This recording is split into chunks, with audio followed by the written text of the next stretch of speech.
Welcome to the Sisters with Swords podcast, where we explore God's Word and discover His design for women as we wield our weapons of warfare on the battlefield of everyday life. We're your hosts, Holly Knight and Janie Burkett. Hey there, sisters, and welcome to another episode of Sisters with Swords. Just a couple things that I want to say off the top. Number one, and this won't matter to you guys because you're listening to it when you're listening to it, and, you know, who really cares? But I just want to give you an inside look into our recording process. And I just want to let you know that today, not only are we on time to record, but we're early. Yeah. We started. I'm so proud of you, Holly. No, Yeah. Janie, all glory and honor goes to you. Because no matter what time we say we're going to meet and record, I mean, like clockwork. Half an hour before, Janie will say 15 minutes late or 30 minutes late. And I'm just always like, yep, I know. We are so fly by the seat of your pants with this thing. You have lipstick on your teeth. Oh, where? It's like right here. Okay, good. Yeah, you got it. Did I get it? They probably couldn't see it, but I can see it. They couldn't see it while they're listening, but this is very important information. Thank Yeah. you. We're just so obviously, as you can tell, fly by the seat of our pants with this thing. And today we're early to record. And Janie and I joke all the time, like, this is why this podcast would never work if we were doing this with anybody else. Yeah, like if we were like interviewing people. Right. Which we want to do. Yeah, that just requires us to give each other more than a 20-minute notice. Right. That just requires planning on our part, which we don't do. We don't talk about the podcast before hitting record. We just sit down and then we just start talking and see what comes out. Like, we literally don't talk about anything. We clearly prepare our parts. Oh, yeah. Our lesson. Our and lesson. Our notes and, all of that thing. Yes. But we don't talk about it. If you think that we come up with all of this stuff in like 15 minutes that we're telling you and you're like, wow, I could never do that. Trust, we could never do that either. Right. But we like don't, as far as the lesson, the lessons and the go, and the studying and all that kind of. Yeah, no, obviously we've spent time on that, but we don't. There's just, other than like what we're teaching, there's no planning involved in this thing whatsoever. So I just wanted to. I'm proud of us for being early today. Yeah. And by us, you mean me. By us, I mean Janie, because you're the one with the insane schedule. And so I just knew all of the ladies would be so proud of you as well. And I just wanted to give you a shout out there, Janie. What have you been up to this morning? All of the things at school, all the kids' things. Why did they save all of that for the spring? Right? It is, and then May is the worst.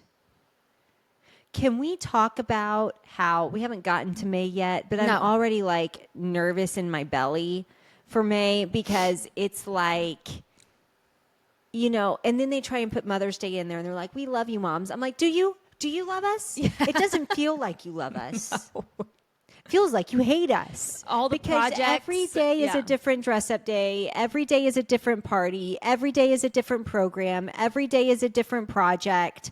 It's like party, project, program, pajamas. Yeah, that's it. 4 P's. Yeah.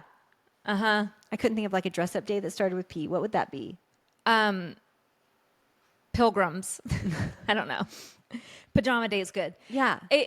It's a lot. But what were you doing at the school this morning specifically? We had Blake's second grade project.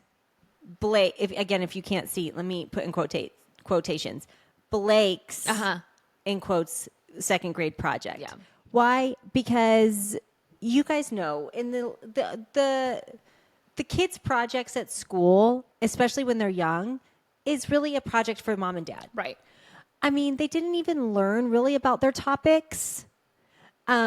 Fortunately, it was all like space, solar system type projects. And fortunately, Blake got the Milky Way. And they were assigned topics. Okay. One of the options for an assignment of topics was the moon landing. And I was like, we're coming in with a PowerPoint presentation. I don't know if I want to have the moon landing or if I don't want to have the moon landing. Because my kid would be coming up with a PowerPoint presentation. So it didn't happen? It didn't happen. We haven't been to the moon. It was a hoax. Yeah. I don't know. But anyways, the Lord knew. Yeah. And we instead got the Milky Way. Which we know exists. Right. That's not a hoax. But did you know something that I did find out during Blake's project? Oh, God. You guys have seen the picture of the Milky Way, right? It's like this thing with the spiral, and we're on like one of the arms, and it rotates around, right? It looks like a galaxy. Turns out we've never actually seen the Milky Way. Which makes sense, because imagine how far away a camera would have to go. You have to be outside of the Milky Way to see it. Right. Yeah. So it's literally a guess. Oh. All of the pictures and things that you've seen of the Milky Way, they're all guesses. Yeah. I guess that makes sense. Right. Wow. Right. Which, when you think about it, you're like, oh, well, that does make sense, because like a camera would have to have been so. Yeah. No one's been out that far. Right. I mean, the Milky Way galaxy itself is 200 light years. I don't know what any of that. I can't think about that. 200,000? I can't remember. It feels like it would be almost 200 billion light years. I don't know what light years are. So it means it takes the traveling at the speed of light. It would take you a year to go that far. Oh, so it's much longer than 200. Traveling the speed of light is so fast. And yeah. if you're traveling at the speed of light for a whole year, that's how far it would be. Google this right now. We're Googling it. Hold on. Give it a Google. What is the question that we're asking? If you just do Milky Way facts, it'll be one of the first ones that comes up. How big is it? Galaxy. How large is it? Facts. Yeah. It's 100,000 light years across. See, I told you. It couldn't be 200. 400 billion. Oh, it says 100 to 400 billion stars. I told you it couldn't be 200. Yeah. 100,000 light years. That means it would take you 100,000 years to go across it. At the speed of light. If you were traveling at the speed of light. Well, that's a long time. That's a long time. So, obviously, a camera hasn't traveled out that far. No. We haven't been to the moon. So we for sure haven't been to the outskirts of the Milky Way. You know, we'll get to Mars before we get to the moon, thanks to Elon Musk. Yes. But what else did you have? And then we also had Transportation Day. Mm-hmm. This is where the kids get to decorate a cardboard box like a car. Again, who do you think is doing that? Right. And then they set up one of these rooms like a little town, and they put their little box on, and they're in like in a car, and it's very cute. However, yeah, my 3 older girls all did Transportation Day. It's like core memory. They love it. Yes. But they want the parents to come and be a part and help out, which I did, of course. And there's different stations. You have the drive-in station, the car wash station. I manned the car wash. Get to spray them down. I was squirting the kids down with the water. Okay, well, also we have cops, that can give you a traffic ticket. And if you get too many traffic tickets, you have to go to the jail and do some work to get out, which usually is, push-ups or jumping jacks or whatever. The very first kid I gave a ticket to. Was your own? No. Oh. Was somebody else, because I couldn't find mine. Oh, okay. Somebody close to me, near me, because I was the cop. And the very first kid I gave it to cried. Started bawling. Yes. Yeah. Perfect. Madison Gurley's nephew. Perfect. Yeah. Yeah. I don't know if you're listening, Madison, but I made your nephew cry today. My apologies. Yep. And I ended up not giving it because I was like, oh, I just ruined. Never mind, my bad. But some of the kids were asking me for tickets, so I didn't know. Yeah. Because they wanted to go to jail. Yeah. Yeah. But he did not. This boy did not want to go to jail. He's traumatized. And so now, and apparently one of the other moms like, oh yeah, my daughter's in 8th grade and she still remembers getting her stopping her ticket for not stopping at a stop sign, and she swears that she did stop at that stop sign. It stays with them forever. Yes, and she's in 8th grade. Yeah. And she's I got a ticket, and I stopped, and I should not have gotten a ticket. I'm like, oh, now I would like to not be the cop anymore. Was it you or Mom that was sending pictures on the big family group chat this morning? And Ava was like, she's a junior in college, and she's like, yes, Transportation Day. I mean, it's just in there. She remembers it. Yeah. Such a big deal. So that is a good core memory for the kids is Transportation Day. And I think this is what you're doing too, but we made Ava's car, my oldest, we made the cardboard box car for her, and then we just used that same car for every kid. Like, we're not making another, we're not doing this again. Right. Well, and you were fortunate at that point you just had, because was James in kindergarten? No, he never went to kindergarten. Yeah, so you were able to use the same girl car, right? Yes. So Blake last year, or when she did it, she's in 2nd grade now, but when she did it, she obviously had a pink car. Yeah. Well, then this year we took her same car, and by the way, we used the colored duct tape, not the spray paint. And I tried to tell the moms that in our group text.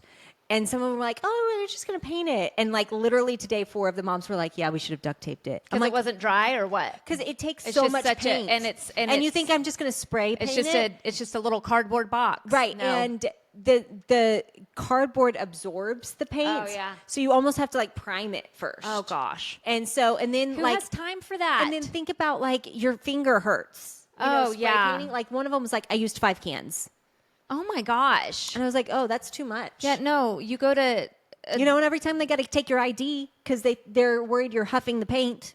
Right. You go to Michael's, you go to Home Depot, Hobby Lobby, get some colored duct tape and just slap it on there. And but now we've just got the boys left. And so they get the same car. So this car is done. Yeah. Oh, yeah. Not making it again. Work harder, not smarter. Indeed. I mean, smarter, not harder. That's what you have to do. I feel like I'm doing both. All of it. We're working harder and smarter. Right. Yeah. Okay. Oh, well, I guess I'll ask you right here. I'm making teriyaki chicken and roasted vegetables for dinner. Do you want in? Do you want some? Of course. Oh, okay, good. I just didn't know if you guys had dinner plans tonight. So I'm going to the grocery store after this. So it just hit me. Will you get us some ginger ale? Yeah, I'll get ginger ale. They don't have that at Costco. I'm going to Costco. Do you need anything at Costco? No, I just went to Costco yesterday. Okay. I'm good. I'm solid. Okay, good. Glad we could hash that out here for you guys. But before we came, I had a very good meal that I made. So no one gets enough protein. Do you know? I saw the meme that was like, I had to quit my job. So I could stay home and eat enough protein. Yeah. Like, that's it. So you get the protein pancakes at Costco. And they come in a little 3-pack. Yeah. And so I made scrambled eggs and cheese and made a sandwich out of my protein pancakes and my scrambled eggs and cheese. And then with the extra protein pancake in the package, I just smeared a little Nutella on it, and that was my dessert. And I feel like I got a decent amount of protein in that situation. But man, all I think about is eating protein, and I know I'm not getting enough. It's such a chore. Especially, like, I worked out this morning. When you're lifting weights and everything, it's the number one thing is, go replenish. Go eat your protein because you broke down your muscle fibers. You need to blah, blah, blah, blah, blah. And I'm like, Just eggs, man. It's so much pressure. Eggs are my go-to. Me too. I love an egg. Oh, yeah. On everything. Yeah. A breakfast taco with leftovers from the night before. Like, I'm going to make a lot of extra roasted vegetables. Oh yeah, that'd tonight. be good in a taco. And then tomorrow morning I'll make a scramble, like a hash, like an egg hash with the roasted vegetable. Oh God, chef's kiss, delicious. Okay, well, now we've got dinner figured out and breakfast figured out. I feel like that's good. We can move on to the lesson now that we've got our plan for the day. Yeah. Okay. Esther chapter 6. Do I want to do a recap before we go into Esther chapter 6 or just go right into it? Well, let's do a recap first of chapter 5. So we know, even at the end of chapter 4, Esther gets the eye of the tiger. She realizes what she needs to do, what she has come into the kingdom for such a time as this, that it's her mandate essentially to go into King Xerxes and try to save the Jewish people. So she called 3 days of fasting and prayer. She consecrated herself to the Lord. She got a game plan together, and now she's in charge of this business. No longer it's Mordecai. Esther she is her. So she plans a banquet for Xerxes and invites Haman. Xerxes asks, what do you want? I'll give you anything, half the kingdom. She says, come to a banquet. He comes to the banquet. Again, at the banquet, he says, what do you want, Esther? Like, what's going on here? I'll give you anything, even half the kingdom. And she says, I have another banquet for you tomorrow. I mean, this is all wild, what she's doing. Her game plan is pretty wild and could be potentially volatile because of how crazy Xerxes is. Yeah. But again, she's spirit-filled. She's been consecrated. She's doing exactly what she's supposed to do. So where we end with chapter 5 is they had just made it through this first banquet. Haman is feeling so good about himself because no men are ever invited into the queen's presence. She stays pretty secluded in her harem in her wing of the palace with her eunuchs, with her maidservants. She sees her husband when she's summoned, and that's it.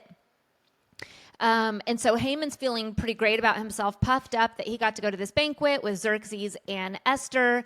He was the guest of honor.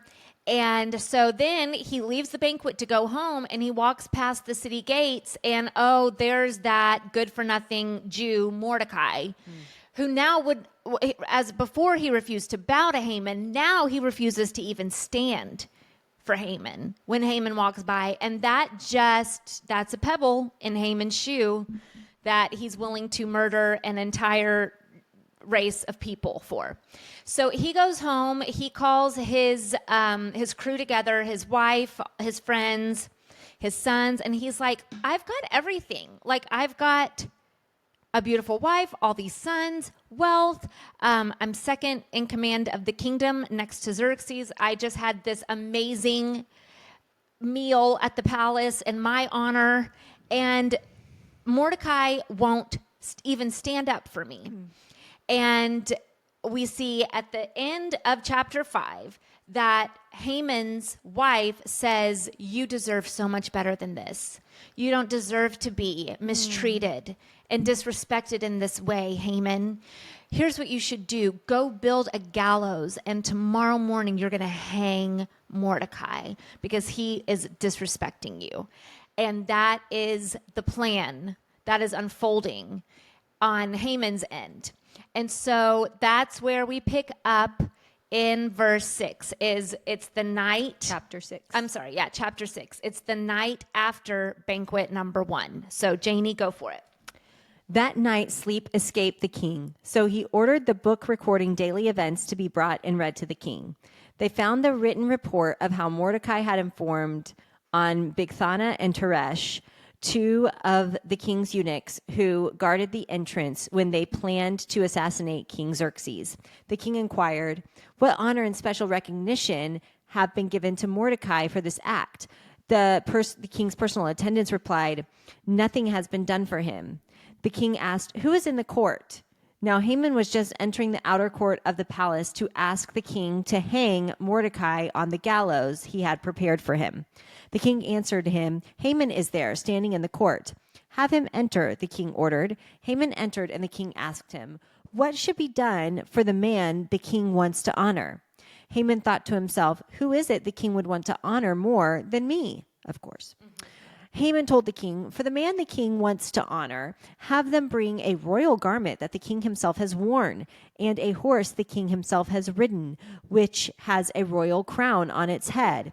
Put the garment and the horse under the charge of one of the king's most noble officials. Have them clothe the man the king wants to honor, parade him on the horse through the city square, and proclaim before him, this is what is done for the man the king wants to honor. The king told Haman, hurry and do just as you proposed. Take a garment and a horse for Mordecai, the Jew, who is sitting at the king's gate. Do not leave out anything you have suggested." So Haman took the garment and the horse. He clothed Mordecai and paraded him through the city square, crying out before him. Oh, this is hilarious. "This is what is done for the man the king wants to honor." Then Mordecai returned to the king's gate, but Haman hurried off for home, mournful and with his head covered. Haman told his wife Zeresh and all of his friends everything that had happened. His advisors and his wife Zeresh said to him, "Since Mordecai is Jewish and you have begun to fall before him, you won't overcome him because your downfall is certain." While they were still speaking with him, the king's eunuchs arrived and rushed Haman to the banquet Esther had prepared. Oh, how the turntables. How the turntables. Indeed. This is so great. This is so savage. It is so, like, God is savage. I love when, my pastor says Jesus is kind and kind of savage. Yeah. I'm like same here. That's what we see here. Like, kind and kind of savage. Revenge is mine. Thus saith the Lord. Thus saith the Lord. And he does everything to the full extent. And let me tell you what, when you want God to have revenge for you, because he's going to do it better than you could ever do for yourself. Like, I would like to be paraded in the streets on the king's horse. And, Haman, I want you in front of the horse telling everyone to bow for me and move for me and respect me. Oh, like, you literally can't script it better. No, you can't. It's just so savage. Great. So savage. So great. So let's go back to verse 1. Okay, so the beginning of chapter 6 takes place 5 years after Mordecai had reported the plot against the king's life in Esther chapter 2, 19 through 23. We're not going to read it, but if you'll recall, when we went over Esther chapter 2 and then into Esther chapter 3, at the end of Esther chapter 2, Mordecai uncovered a plot to murder the king by 2 of his eunuchs. He reported it.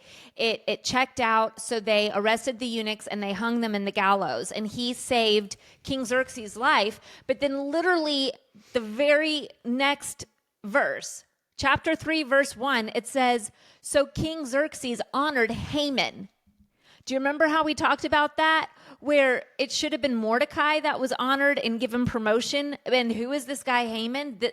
He comes out of nowhere and he's being honored where Mordecai should have been honored. And it looked as if Mordecai had been forgotten. So back to chapter 6 now, verse 1, reading that night sleep escaped the king, and so he ordered the book recording daily events to be brought and read to the king. So Xerxes had just partaken in a great feast with food and wine flowing. His belly was full. He was probably inebriated or at least a little bit tipsy with the wine. And, that'll put you right to sleep, okay? Now, I was going to go into a quote from the White Lotus, but I won't do that.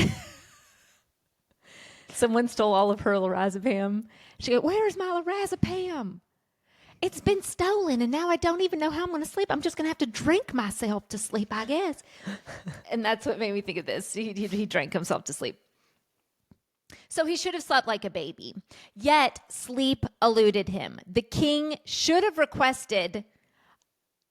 The king, he could have requested 100 different diversions to help him sleep. He is the king of Persia, the greatest empire on earth.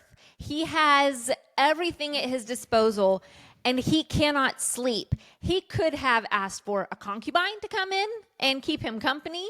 He could have asked for a musician to come in and sing or play for him. He could have asked for a magician to come in, do magic tricks for him. He could have asked for people to come in and dance for him. Like, literally, he's the king. He can't sleep. He could have asked for anything. And what does he ask for? The book of daily events to be brought to him. So this is, number one, a wild request, because back in these days, there wasn't obviously any kind of computers, technology. There was no way to record events other than the king had scribes who would sit there and literally notate everything that happened.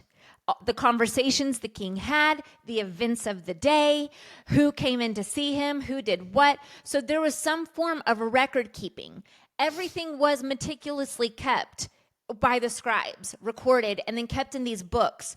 A show that you and I have loved that we've watched was The Last Kingdom.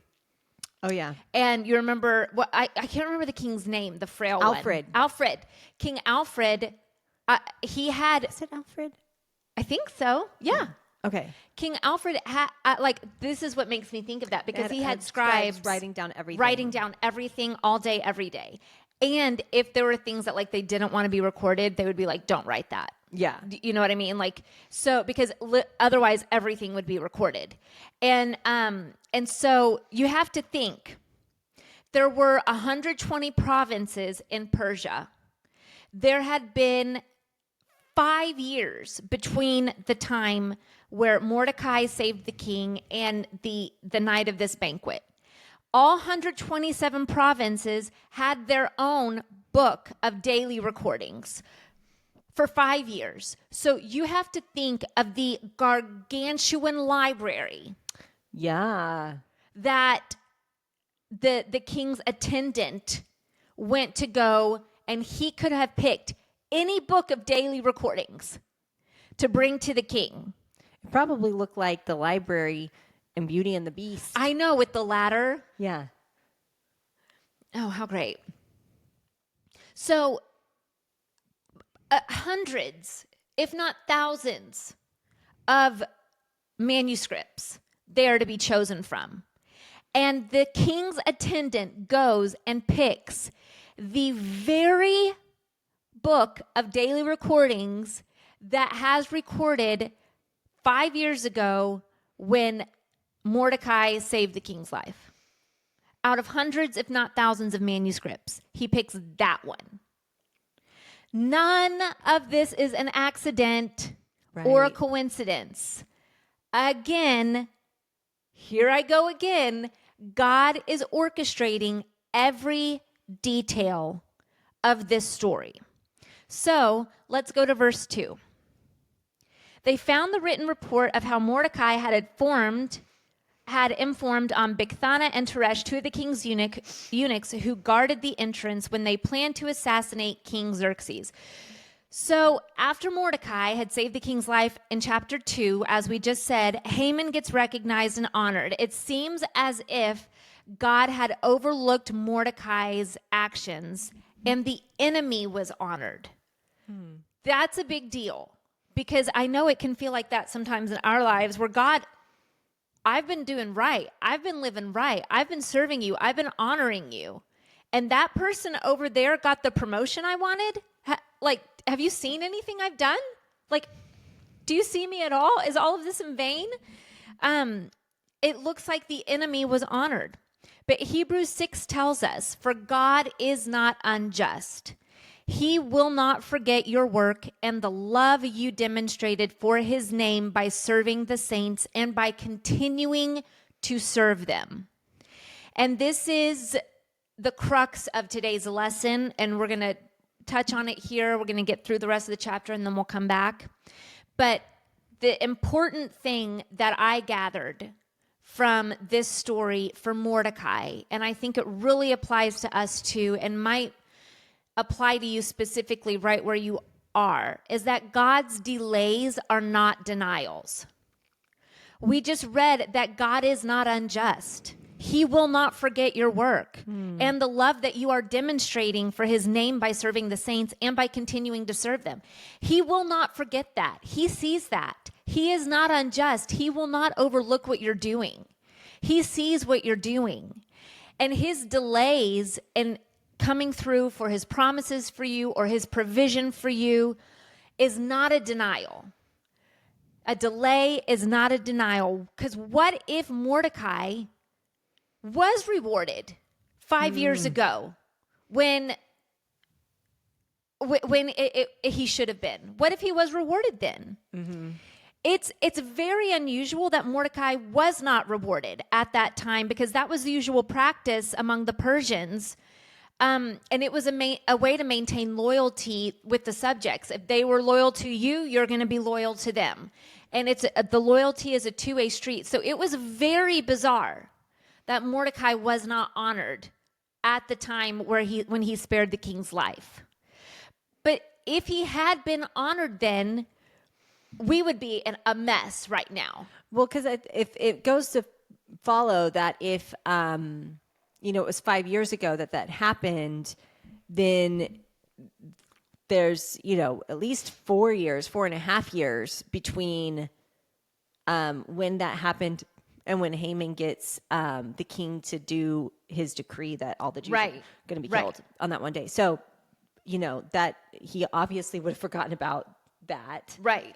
And, then, like you said, I mean, the whole rest of the story is completely different. It's totally different. And so God always had a plan to honor and elevate Mordecai, but the timing had to be right. And the timing it looked totally off to those of us in the natural. But in the supernatural, he knew exactly what he was doing, and the timing was correct, and his delay was not a denial. Mm-hmm. So let's go on to read verses 3 and 4. The king inquired, "What honor and special recognition have been given to Mordecai for this act?" The king's personal attendants replied, "Nothing has been done for him." The king asked, "Who is in the court?" Now Haman was just entering the outer court of the palace to ask the king to hang Mordecai on the gallows he had prepared for him. So I want to read for you just a little commentary from a scholar named Gusica. And he says, if this book of Esther shows us anything, it shows us that God manages the affairs of men even without their knowledge. God knows what he is doing, and in the courts of heaven, there are no coincidences or surprises. Esther wasn't lucky to be queen.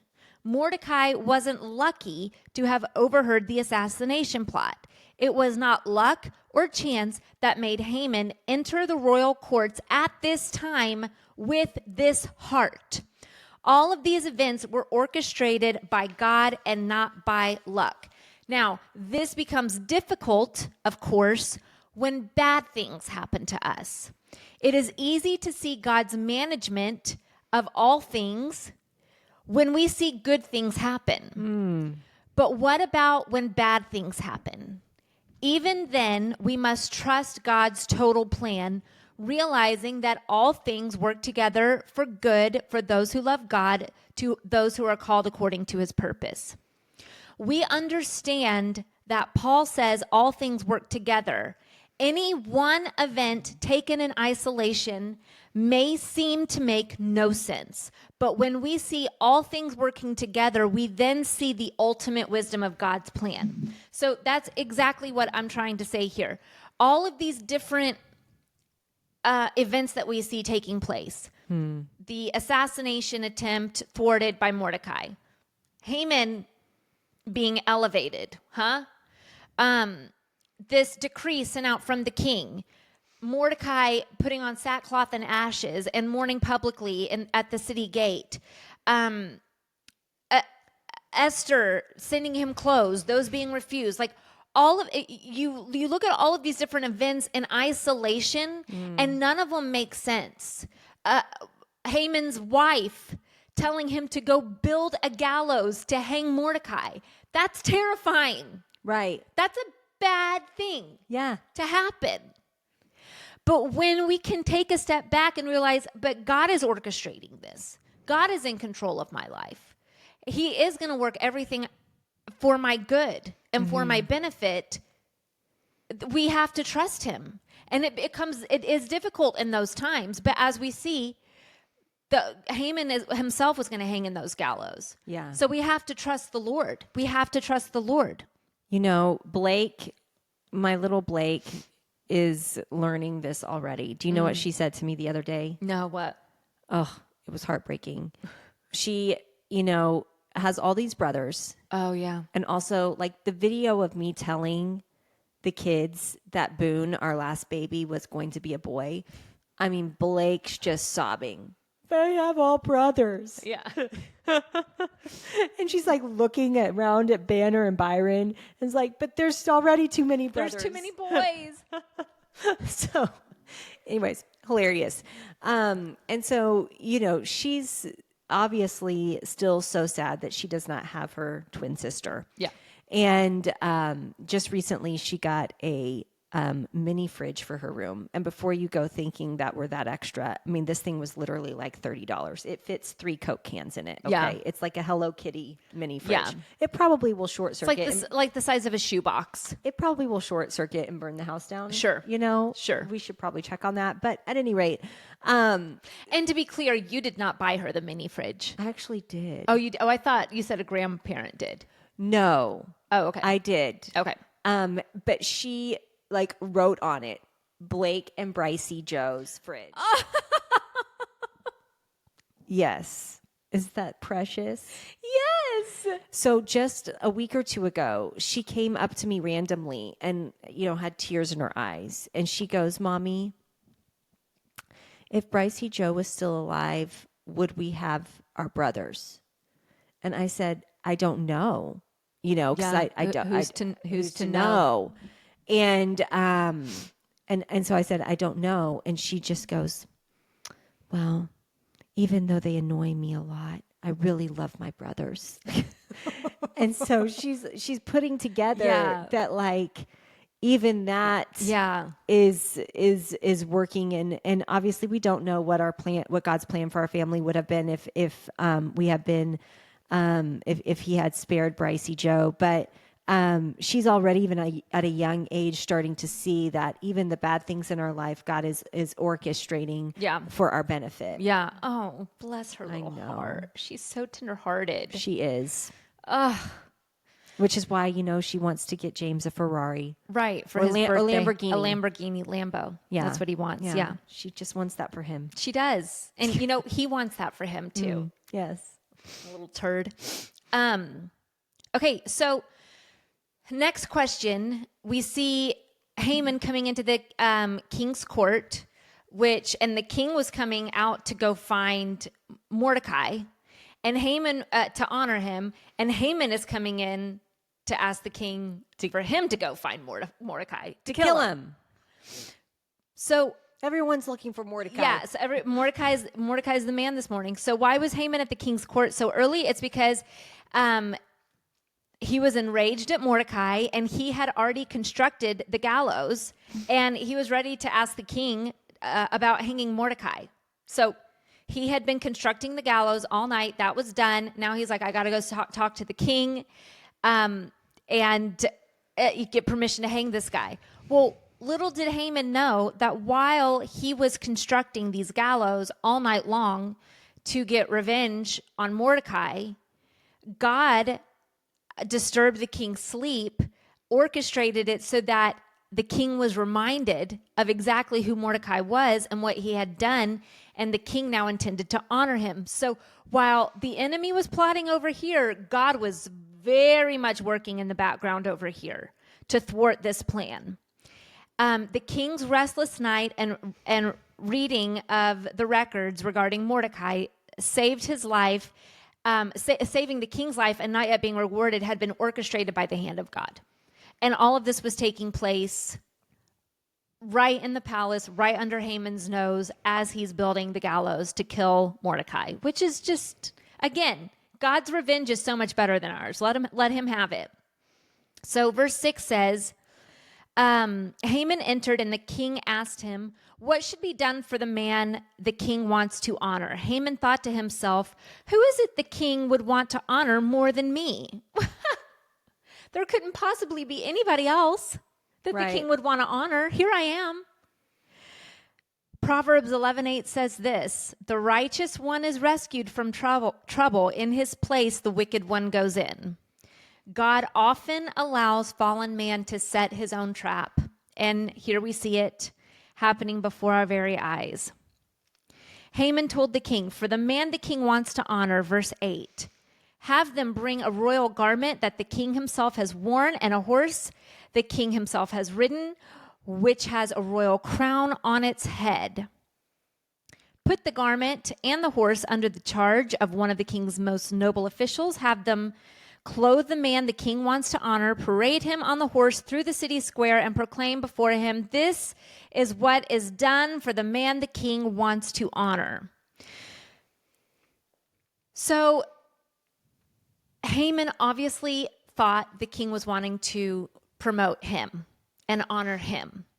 And so as soon as Haman gets that in his head, Haman comes up with the most imaginative way he can think to honor himself, which I've been elevated already in the kingdom. I'm second in command to the king.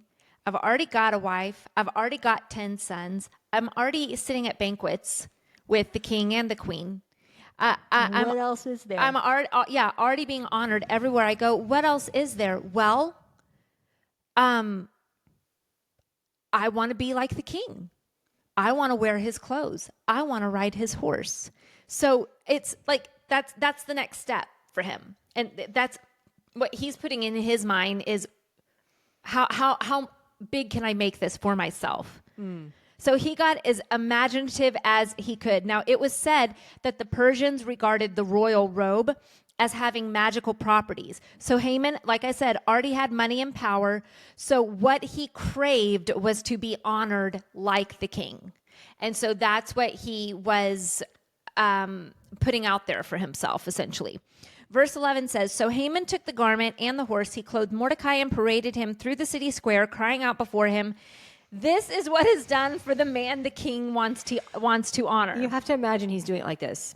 "This is what is done to the man the king wants to honor." Like, or crying. Yeah. Imagine he has to take the robe and put it on Mordecai. He does. Yeah, he had to put the robe on him, help him up onto the horse. Yeah. Pick up the horse's poop. You need upsies. What a flex. Yeah. I wonder what Mordecai's looking like right there. Well, we're gonna talk about it in just a second. Mordecai's reaction, but verse 11 tells us that the very thing Mordecai would not do for Haman, which was bow down, Haman was now forced to do for Mordecai, and he had to make sure everybody else was doing it as well. Oh, it's so great. This man wouldn't bow for me. Yep, you're right. Now get on your knees and bow to him. And get everybody else Make to everybody do it too. else do it too. Not just you. I want everybody. I want everyone bowing to him. Golly, I love it. Verse 12, then Mordecai returned to the king's gate. But Haman hurried off for home, mournful and with his head covered. So how did exactly what you just said, how did this pomp and circumstance impact Mordecai? What was his reaction? Did it go to his head? Scripture does not record that Mordecai uttered a word regarding this great honor. We don't see him having an opinion. We don't see him having anything to say about it. But it does not surprise us that he returned to his place at the king's gate. So after all this happened, he's like, all right, thanks, cool, but my place is back over here. Back to my spot. He continued in the role he had before he was honored. So thank you for honoring me, but I know where I'm supposed to serve. I know where my place is. I know where I've been called. Why was Mordecai also not ecstatic about this? Because he was still a Jew, and there was still a decree that all the Jews are going to die. Like, his days were still numbered. So thanks a lot for this honor. Appreciate it. I would love to be honored by you not killing me. It feels like a little bit too late. Like the king's robe is not going to save my life. Well, and he knew that Mordecai was a Jew. Oh, they didn't know Esther wasn't a Jew yet. Okay, yes. Got it. Yeah. Got it. So they know Mordecai's a Jew. They don't know Esther's related to Mordecai. Right. Okay. So, it's like thanks for this honor, but also like I know where I serve, I know who I am, I know what I'm supposed to be doing. I mean, at this point, he could have been like, "Hey, Haman, I want a room in the king's palace." Like they were offering him everything for saving the king's life. He could have said, "Move me into the palace. I want a promotion. I want this. I want that." But he didn't. He just said, like, "I'm out. I'm going to go back over here." Yeah. This is where I belong, over here. Chuck Swindoll says this: "Have you been recently promoted? Has God's providence smiled on you so that your name is now honored in circles where you were once not even known? Have you come to a place of popularity and prosperity? Are you now esteemed in the eyes of others? If so, here is the real question. Are you still comfortable at the king's gate, or must you now live at the palace?" That's a word. That is a word. There's going to be times in our lives where we are recognized for things. We are honored for things. Maybe we are promoted. Maybe there is some popularity that comes with certain things. But the question is, does that go to our head? Do we feel like now we deserve better? We deserve more? We need a change of address. We need a change of residency. Or do we know, well, that's all very nice and well. Thank you. Appreciate it. Love an attaboy, attagirl. But I know where I'm called to serve. I know what my place is. And I know where I'm supposed to be. And that can be a real issue for a lot of people who face a promotion or popularity or a platform or some sort of an honor. It's difficult for it to not get to our heads. And so that is the question. Are you still comfortable at the king's gate, or must you now live at the palace? Okay, so a little bit more in verse 12. It's saying that Haman hurried off for home, mournful and with his head covered. So this means that Haman acted as if someone dear to him had died. Remember when the decree went out to kill all of the Jews, there was head covering, there was sackcloth, there was ashes, there was mourning, there was visible weeping and wailing. So we see here Haman doing, mimicking and mirroring those exact acts on his way home. And so he's acting as if someone dear to him had died. And in fact, something dear to him had died, and it was his pride. It was his ego. It had just been dealt a death blow by this one act of having to parade Mordecai through the city. So this demonstrates the difference between reputation and character. Haman was a famous man, a man of reputation, only because the king had made him so. But he was not a man of character. His reputation depended on his office, his wealth, his authority, all of which could be easily taken from him. Your reputation is so easy to destroy. Yeah. But your character cannot be destroyed. Ask Blake and Ryan. We're still on it. Blake Lively, Ryan Reynolds. They're trying to destroy Justin Baldoni's reputation, but he is a man of character, and they can't do it. Is that what you're saying? I mean, whatever. Yeah. Somebody's reputation is being destroyed. It's Blake and Ryan. Blake and Ryan. Yeah. I did notice Ryan always has all of his comments on his IG post turned off now. Yeah, because he's a snake. Yeah. He had a good reputation, but not anymore. Can't take the heat, get out of the kitchen. He's not a man of character. Indeed. Not like Mordecai was. Right. Ryan is a modern day Haman. Is he? Plotting. Yeah. Plotting. He does seem like a schemer. He does. Yeah. Ooh. Mm-hmm. We're on to you. Mm-hmm. We're on to you, Ryan Reynolds. Yeah. So that's the difference between reputation and character. So verse 13. Haman told his wife Zeresh and all his friends everything that had happened. His advisors and his wife Zeresh said to him, "Since Mordecai is Jewish and you have begun to fall before him, you won't overcome him because your downfall is certain." This lady's the worst. How quickly she was like, "Yeah, he's not being nice enough to you. You should hang him." Now she's like, "Yeah, too bad for you. You're about to die." That's exactly it. She changed her tune from kill Mordecai to, oh, Mordecai's going to kill you. Like literally within 24 hours. Yeah. Golly. these people, Yeah. Zeresh. Okay. Do not be naming your kid Zeresh. No, or Haman. And we're going to go over some other names as well later that you shouldn't be naming your kids. Yeah.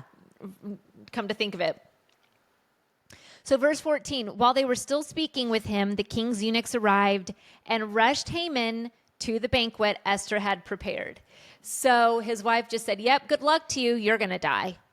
And that comes out of her mouth. And then in comes the eunuch, come with me to Esther's banquet. And off he goes. I mean, what an action-packed 24 hours. I hope he had on some Depends because he had to be pooping himself. So the difference between these two banquets, which we'll get into banquet number 2 next week, but the difference between these two banquets is banquet number 1, Haman comes in there all puffed up like, yeah, I am him. Like, I am being honored. Yeah, the queen is inviting me to her banquet. And then the second one is, oh my goodness, Mordecai is going to kill me. And it's a tale of two banquets. It's a tale of two dinners. And so there's just so much to take away from this. Obviously, God's vengeance is so much more thorough and fun. I shouldn't say fun.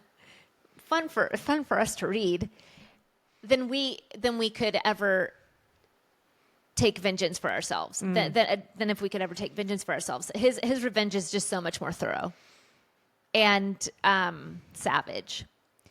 And so I want the Lord to have my back and to take vengeance for me, clearly. Yeah. But God's delays are not denials. And in fact, God's delays are often so divine and so full of purpose, but we won't be able to see it in real time. We have to wait till he fleshes out the entire story. Yeah. And that is the part that's difficult to do, is to sit there and wait on the Lord and to have patience and to serve him while you're waiting and to trust him while you're waiting, knowing that he really will work all of these things together for your good, just as he did with Mordecai, just as he is doing with Esther. Mordecai could have gotten grumpy over the fact that he wasn't honored when he was supposed to be honored. He could have gotten bitter. He could have left Susa altogether. This church hurt me. This is church hurt. I didn't get honored how I was supposed to be. I'm going to leave and go to a different church. He didn't. He stayed and he kept his post at the king's gate and he served. And then even when he was honored, he went right back to his post and he served. Because that was his character. And character, you can't kill character. You can kill a reputation, but you can't kill character. Yeah. And so that's what we see here. We see the difference between character and reputation.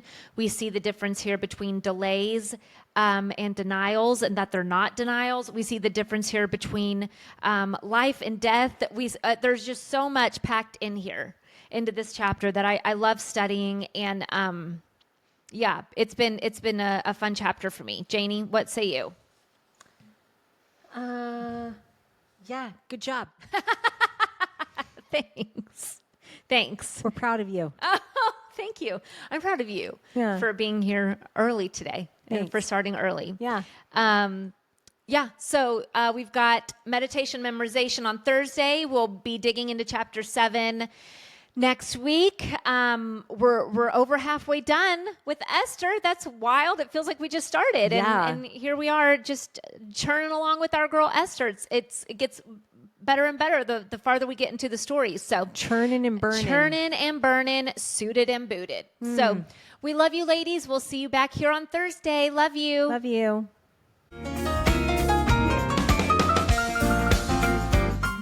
Sisters with Swords is produced and edited by Holly Knight. Original music by the Minister of Funk and Husband of the Year, Bradley Knight. Artwork by Holly Knight. And dinner tonight will also be provided by Holly Knight. Please subscribe and share this podcast with your friends, and don't forget to follow us on Instagram at Sisters with Swords. We're cheering you on, sister. Go wield your sword.